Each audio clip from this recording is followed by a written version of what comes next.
वो अपने मंसूबे में कामयाब हैं, वो दिमाग से इस खेल को खेल रहे हैं सर।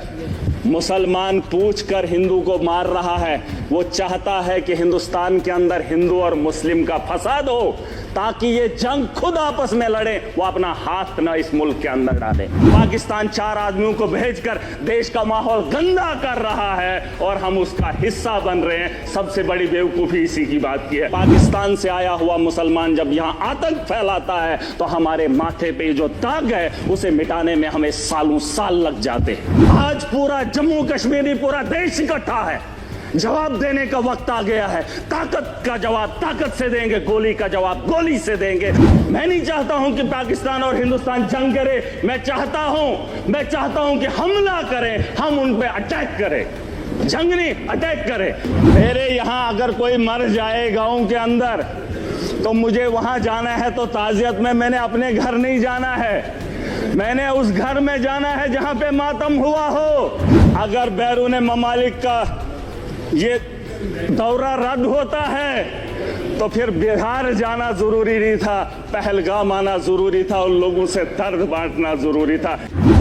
सर, हम पाकिस्तान के उन 4 आतंकवादियों को रोकेंगे अगर तो ये टेररिज्म ही खत्म हो जाएगा। टूरिस्ट भी अमन से जो है अपने टूरिस्ट की जगहों पे जो है चलेगा। सर, पाकिस्तान की बात मैं करना चाहूँगा। कुछ लोग कहते हैं अपने देश के अंदर भी कि ये मुसलमान आतंकवादी है। पाकिस्तान से आया मुसलमान जम्मू कश्मीर के अंदर या देश के किसी भी कोने में आए तो उसका दाग हमारे माथे पे चिपका देते हैं सर। लेकिन पाकिस्तान के अंदर वही आतंकवादी जब आतंक मचाता है तो उसे पाकिस्तान के लोग खवारिज कहते हैं। क्या कहते हैं? खवारिज कहते हैं कि अपने ही पाकिस्तान में, मुल्क के अंदर जब कत्लेआम करता है पाकिस्तान में तो उसे खवारिज कहते हैं, और जब वही आतंकवादी हमारे देश में आता है तो उसे मुजाहिद कहते हैं सर। ये शर्म की बात है। ये पाकिस्तान को ये बात बताना बहुत जरूरी है। या तो जिन लोगों को आप यहां पे भेज रहे हो वो भी मासूमों का कत्ल कर रहे हैं, और जब आपके मुल्क में वो लोग कत्ल करते हैं तो आप उन्हें खवारिज ना कहिए, आप उन्हें भी वही बात बताइए। बहरहाल सर, गोली का जवाब गोली से नहीं होना चाहिए, क्योंकि सर वो 4 आदमियों को भेजते हैं, हम बोल ही रहे हैं, मजम्मत कर ही रहे हैं, और उससे क्या हो रहा है कि हमारे मुल्क के अंदर अफरा तफरी का माहौल है। मुसलमान हिंदू के साथ लड़ रहा है। उन्होंने जो नाम पूछा है, उन आतंकवादियों ने जो नाम पूछकर हत्या की है वो अपने मकसद में सही है सर। चाहे आप उस बात को माने या ना माने। मुझे बताओ, 4 आदमी आने के बाद हिंदुस्तान में अफरा तफरी कैसे फैलती? लेकिन वो अपने मंसूबे में कामयाब हैं। वो दिमाग से इस खेल को खेल रहे हैं सर। मुसलमान पूछकर हिंदू को मार रहा है। वो चाहता है कि हिंदुस्तान के अंदर हिंदू और मुस्लिम का फसाद हो ताकि ये जंग खुद आपस में लड़े, वो अपना हाथ न इस मुल्क के अंदर डाले। उसे यहाँ का अमन और शांति और भाईचारा अच्छा नहीं लगता है। सर, मैं एक चीज बताना चाहूंगा।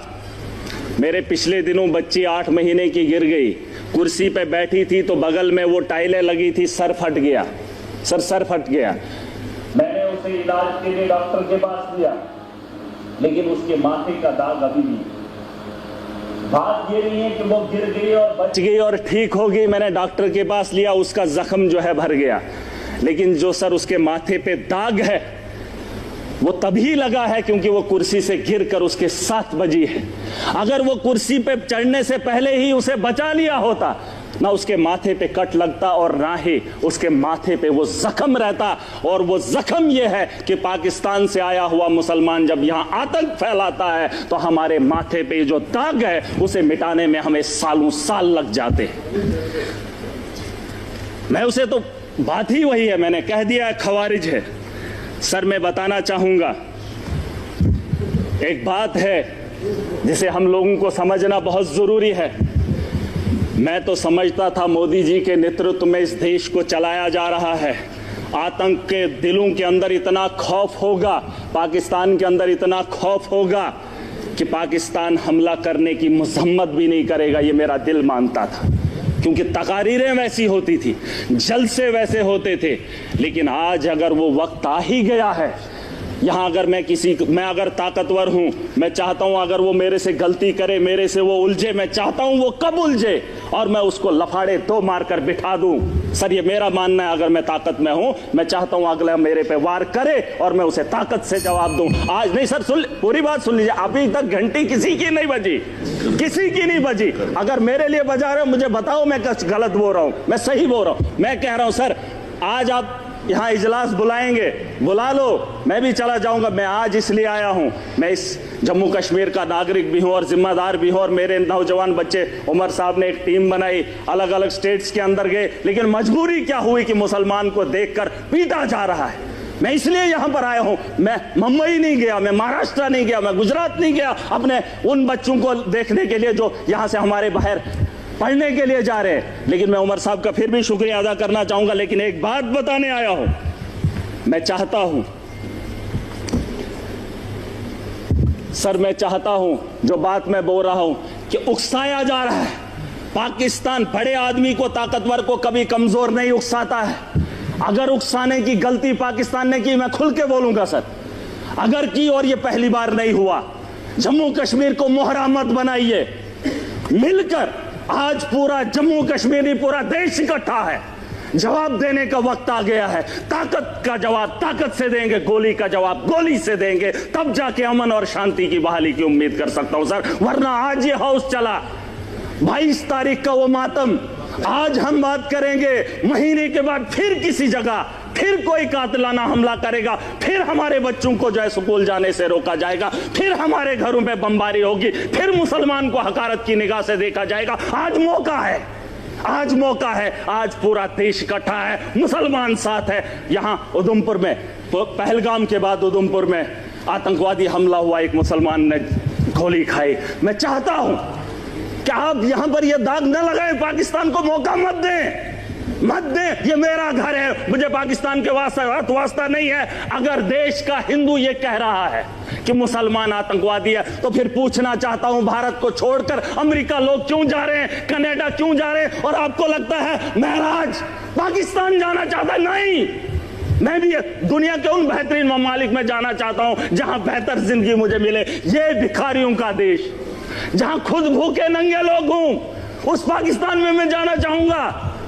ये दाग खत्म कर दीजिए, ये सोच खत्म कर दीजिए। मैं एक लोकतंत्र मुल्क में रह रहा हूं, जमहूरियत का मुल्क है, यहां आजादी है, मेरे जैसे इंसान को बोलने का अधिकार है। अरे पाकिस्तान में हालात देखकर इंसान को घिन आती है, लेकिन ये दाग मैं नहीं ले सकता। मैं अपने दोस्त को देश के कोने में पिटते हुए नहीं देख सकता, हिंदू और मुसलमान के साथ लड़ते हुए नहीं देख सकता। पाकिस्तान 4 आदमियों को भेजकर देश का माहौल गंदा कर रहा है और हम उसका हिस्सा बन रहे हैं। सबसे बड़ी बेवकूफी इसी की बात की है। और मैं चाहता हूं सर, मैं चाहता हूं आखिरी बार, सियासत नहीं है, बस दुख है। अगर ये मामला होता ही नहीं तो हम अपनी अपनी कॉन्स्टिट्यूंसियों में काम कर रहे होते। तारगामी साहब ने बहुत अच्छी बात रखी सर। इस हाउस के अंदर जिन लोगों ने हाउस बुलाया है, वो किसको फरियाद लगाए, किसको? सर अगर हमारी सलाह लेनी है तो हमें बुला लीजिए, हम आपको बताएंगे, लेकिन आपको विश्वास करना पड़ेगा। अगर आप विश्वास नहीं करेंगे तो इस हाउस को चलाने से, चीखने से क्या बात बनेगी? वैसे तो डिबेट में पाकिस्तान के लोगों को भी बुलाकर बात कर ही लेते हैं। लेकिन जो पानी का मामला है सर, पानी का मामला रोकना ठीक है सर, लेकिन हम उसको उतना नहीं रोक पाएंगे।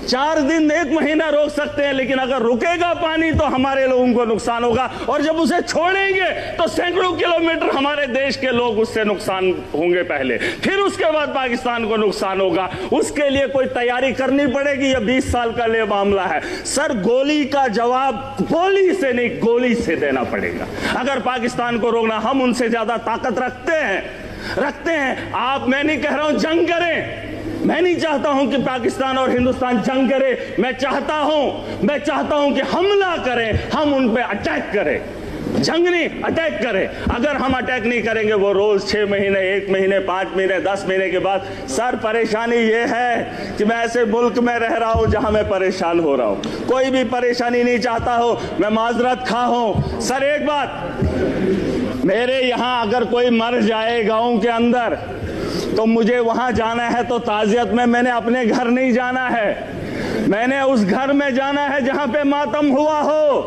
पूछना चाहता हूं सर, अगर बैरून ममालिक का ये दौरा रद्द होता है तो फिर बिहार जाना जरूरी नहीं था, पहलगाम आना जरूरी था, उन लोगों से दर्द बांटना जरूरी था। सर ये मेरा एक दर्द है, दुख है जो मैं बयान कर रहा हूं।